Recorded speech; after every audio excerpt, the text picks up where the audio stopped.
Bonsoir, bonsoir à tous les futurs bacheliers et tous les futurs bachelières. J'espère que vous vous portez bien. Ou bonjour, peu importe l'heure à laquelle vous serez sur cette vidéo. Je suis Monsieur Minta, enseignant d'histoire, géographie et de philosophie au sein de la structure remise à niveau bac. Donc, toujours dans notre progression, nous allons continuer dans l'amélioration et la perfection de l'apprentissage de la méthodologie. Aujourd'hui, nous allons traiter un sujet de type 3 qui sera intitulé les nouveaux rapports de force. Donc, après le bilan, on passe aux nouveaux rapports de force. On va essayer de finir tout le programme de classe de terminale. On va essayer. Ce sera un défi pour moi et un défi pour vous aussi. Plus vous allez mettre des j'aime, plus vous allez vous abonner, plus ça fera, on va dire, un plus dans ma motivation. Mais concrètement, allons-y, vous savez que j'aime pas trop parler. Rentrons en plein dans le sujet. Comment rédiger le devoir? Vous avez les vidéos précédentes. Vous pouvez aller regarder la méthodologie. Nous, on continue au niveau de la forme et du fond. Concrètement, il y a la forme et le fond simplement. Ensuite, il y a la forme et le fond concrètement. Donc, vous allez remarquer, il y aura des petits trucs. En fait, ça, c'est vraiment pour préciser. J'ai toujours laissé introduction, j'ai laissé développement, j'ai laissé conclusion. Vous qui aimez tricher là, vous n'allez pas tricher en collant tout. C'est au niveau de la forme, la rédaction. Le fond y est aussi. Mais j'ai laissé certaines choses pour vous empêcher de tricher concrètement. Allons-y. Donc, ici vous avez remarqué bel et bien, c'est l'introduction. Voilà, on va commencer avec l'amorce. Cette partie, c'est l'amorce. En disant, donc, ici, la Seconde Guerre mondiale a engendré de profonds changements dans la hiérarchie des puissances mondiales. La fin de ce conflit voit émerger de nouveaux rapports de force entre les nations. Si les puissances européennes déclinent, les États-Unis et l'URSS s'affirment comme les nouvelles puissances. Ça, c'est notre amorce. Donc, on rentre dans le sujet. On dit au correcteur, voici de quoi nous allons réellement parler. Après, comme d'habitude, la problématique, donc toujours la formuler en une seule question. Dès lors, comment analyser cette nouvelle période? Quelle nouvelle période? Les nouveaux rapports de force, c'est une période. Simplement, après, vous connaissez cette partie, c'est l'annonce du plan. Dans ce devoir, nous allons examiner la nouvelle configuration politique qui a émergé après la guerre en mettant l'accent sur l'effacement de l'Europe, l'expansion de l'URSS et l'essor économique et militaire des États-Unis. Donc, comme vous le savez, dans le sujet de type 3, c'est à vous de formuler le plan. Moi, j'ai formulé mon plan sous trois aspects importants et que je trouve primordiaux qui vont nous permettre de débattre ou d'analyser concrètement ce sujet. Lorsque j'ai terminé, je vais sauter 2 lignes après l'introduction, donc 2 ou 3 lignes. Après, je vais rentrer concrètement dans le développement. Dans le développement, dans la première partie, je vais parler de l'effacement politique et économique de l'Europe. Simplement. Mais voici ce que je vais rédiger. Ce que je vais rédiger, c'est ça. La phrase chapeau. La fin de la guerre a laissé l'Europe dans une situation politique et économique précaire. Ça, c'est ma phrase chapeau. Dès que j'ai terminé avec la phrase chapeau, je vais passer au premier argument. Je commence en disant, après la guerre, l'Europe a été confrontée à une grave crise économique. Point. Les combats destructeurs ont entraîné une pénurie de vivres, de charbon, de matières premières et de machines. Point. Les industries européennes ont été affaiblies par les pertes démographiques et les destructions matérielles. Ça vous rappelle quoi? Le cours sur le bilan. On continue en disant, les pays européens sont devenus dépendants des États-Unis pour leur reconstruction et leur survie. Donc les États-Unis ont déjà eu à déposer leur impact sur le plan financier. On continue en disant, les besoins de l'Europe s'élevaient à plus de 15 milliards de dollars. Le dollar, c'est la monnaie des États-Unis, ça vous le savez. Dès que j'ai terminé d'expliquer en gros l'effacement économique qui était en Europe, je vais passer avec l'effacement politique toujours en Europe. Mais lorsque je quitte d'un argument à un autre, j'ajoute un connecteur d'addition de plus. Après, Je vais continuer en disant, le prestige de l'Europe a été sérieusement entaché par la guerre. Point. La France a perdu son statut depuis 1940, tandis que l'Italie a été dévastée par les combats entre Allemands et Alliés. Point. L'Allemagne a été vaincue, rasée et occupée. Vous allez voir que l'occupation de l'Allemagne sera un nouveau chapitre quand nous allons rentrer concrètement dans les origines de la guerre froide et dans la guerre froide en elle-même. Donc on continue. De plus, les mouvements nationalistes dans les colonies se sont renforcés, réclamant leur indépendance clairement. En Europe, les partis socialistes, communistes et travaillistes ont gagné en puissance. Une fois que j'ai fait ça, j'ai terminé. On ne vous demande pas la mer à boire. Dès que j'ai fini, je mets ma transition. Je ne saute pas une ligne, je reviens à la ligne. La situation politique et économique de l'Europe laisse à désirer. L'URSS, pays d'Europe, et n'ayant pas été touché par la guerre, voit cette position comme une aubaine. C'est une opportunité en fait pour l'URSS de montrer sa supériorité. Parce que l'URSS est un pays d'Europe. La guerre s'est majoritairement passée en Europe, mais l'URSS n'a pas été affectée. Donc, c'est une aubaine pour l'URSS. Ils vont essayer de profiter de la situation. Donc, on rentre concrètement à l'intérieur en disant l'expansion de l'URSS. Ça veut dire quoi? Que l'URSS a su conserver sa position et va décider de faire agrandir son idéologie, par exemple. Toujours, ressortir la phrase chapeau, ici. Malgré sa situation économique difficile, l'URSS a conservé une position exceptionnelle en Europe en termes de territoire, de force militaire et d'influence idéologique. Ça, c'est ma phrase chapeau. Ce sont les arguments que l'on va retrouver dans mon sujet. C'est bon.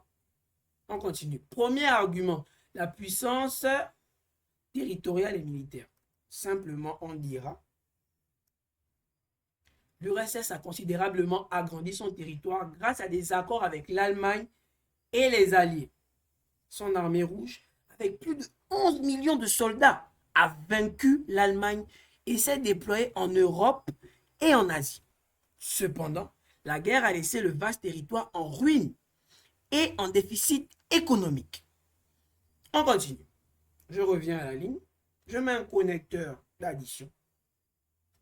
Par ailleurs, Staline a acquis une grande popularité en tant que leader communiste. Staline, vous allez faire des recherches, vous savez bien qui est Staline. Les partis communistes ont pris une place prépondérante dans de nombreux pays européens occupés par l'URSS. Staline cherchait à reconstruire l'économie de l'URSS en utilisant les réparations allemandes et à assurer la sécurité de son pays en établissant une zone tampon en Europe de l'Est. Donc, au niveau de la carte, l'URSS, au niveau de la carte de l'Europe, l'URSS se trouve à l'Est, donc à droite, du côté droit.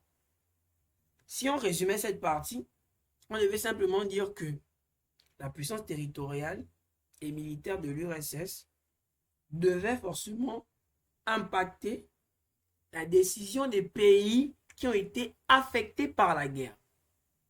C'est à ce moment qu'on parle d'expansion en fait de l'URSS. Ils allaient jouer sur cet atout-là. Et ils allaient décider, ou ils avaient décidé de faire accroître l'influence de leur idéologie. Simplement. Donc, au niveau de la transition, on va dire l'URSS veut profiter de la situation de l'Europe par tous les moyens possibles, mais les États-Unis ont aussi une carte à jouer. Simplement, on reprend la transition.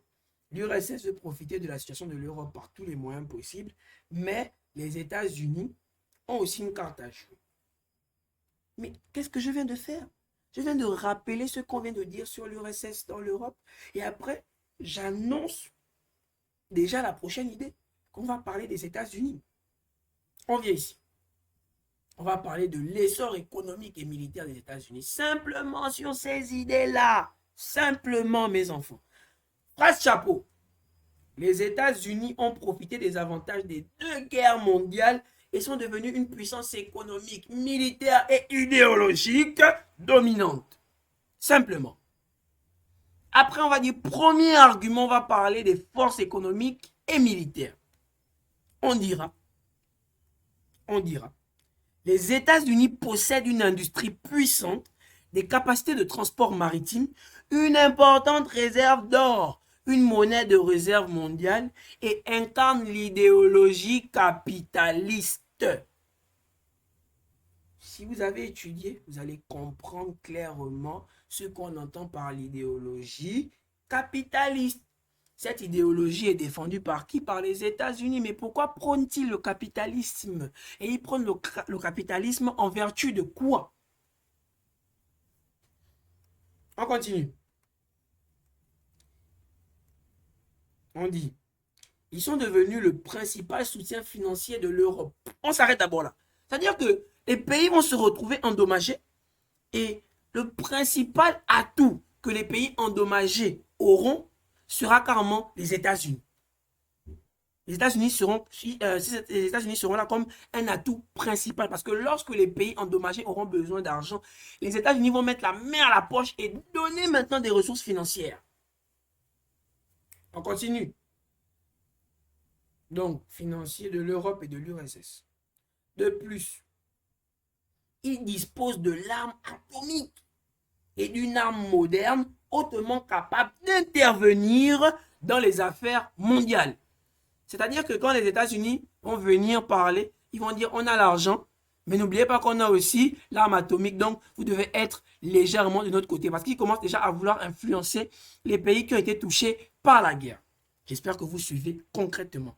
Vous voyez comment l'histoire-géographie elle est passionnante? C'est comme ça, c'est la plus belle des sciences. Mettez les cœurs, déposez les j'aime, abonnez-vous, partagez la vidéo, c'est important. C'est un fait important pour nous. N'oubliez pas.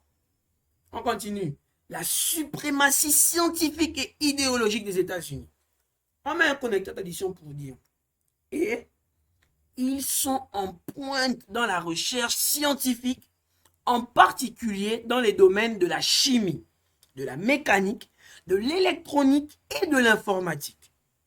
Ils aspirent à présider aux destinées du monde en favorisant le commerce mondial, l'établissement de régimes démocratiques et la libération des peuples colonisés. Autant pour moi, désolé.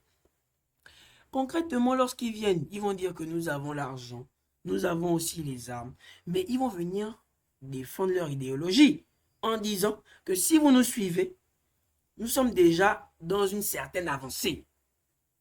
Et on vous promet de vous décoloniser. Vous n'allez plus être sous l'emprise des pays qui sont venus prendre le dessus sur vous. C'était une belle stratégie. C'est sur ces atouts-là que les États-Unis vont maintenant se vendre aux yeux du monde. Donc là, on vient de résumer les nouveaux rapports de force politique après la guerre. Maintenant, qu'en est-il de la conclusion? En conclusion, en 1945, l'ancien monde dominé par les puissances colonisatrices, France et Royaume-Uni, a été dévasté. Mais parce qu'avant, on ne parlait que de la France et du Royaume-Uni. Vous vous rappelez de la révolution industrielle des États-Unis, hein? Dans les années 1800, ça vous le savez. Voilà. Donc c'était un atout primordial de savoir que ces superpuissances-là, bon, ce ne sont pas des superpuissances, elles sont qui d'abord? Ces puissances-là ont été martyrisées, ces puissances ont été dominées pendant la Seconde Guerre mondiale. Mais elles n'ont plus la force, elles vont faire la bouche devant qui? Allez, ouf, va là-bas. Donc on continue en disant,